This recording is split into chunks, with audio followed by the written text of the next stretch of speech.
Welcome back to Good Day State Line. We are so excited to have Rhonda Greer-Robinson, the president of the Rockford chapter of the NAACP, joining us this morning. Hi, Rhonda. Hi, how are you? Good. We love talking to you. We could not do this episode without calling you. We want to know, in case somebody's never met you before, tell us a little bit about you and how you got to this position. Oh, God. My name is Rhonda Greer-Robinson. I've always enjoyed political action and things like learning about women and power.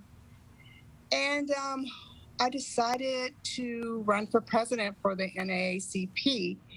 I was sitting as the second vice president, and I was asked by our state president to move up. I got a little nervous about it, and I said, okay, I think I'm ready, and here I am. So what are some common misconceptions about the NAACP? Some people think that we only fight for African Americans, which is incorrect.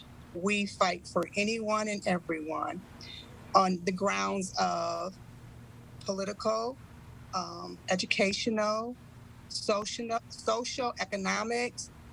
We fight for the rights of people. We help eliminate racism and discrimination and hate crimes. That is so important. We are, it's like so glad that you're telling us about all this stuff. And also you're a teacher. So how do you mix all that in together? How do you have time to possibly be a teacher when you're doing all that for Rockford? Well, I'm a teacher, a mother, and a grandmother. So it's a funny mix. My granddaughter lives in Atlanta, so I spend a lot of time FaceTiming with her and Googling and stuff like that. And all of my children are adults.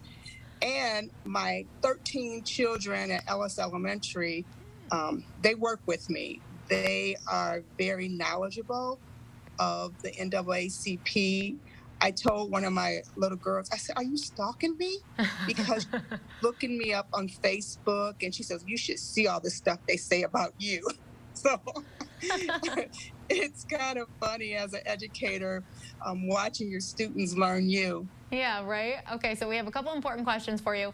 First, we want to know what's an important thing to consider when having conversations that involve race, especially in today's political climate?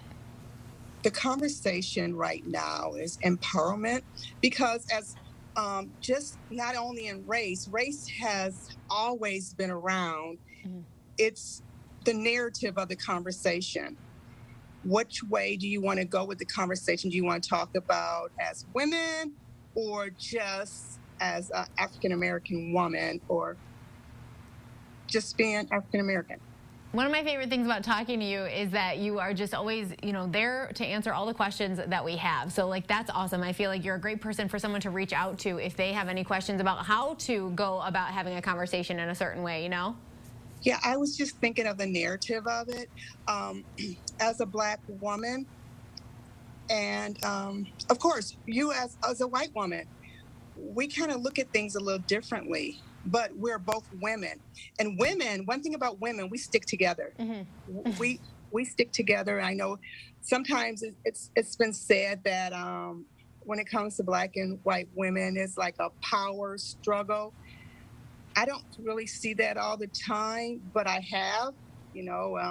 Sometimes you say that the white woman, it might be a know-it-all, or the Black woman, it's intimidating.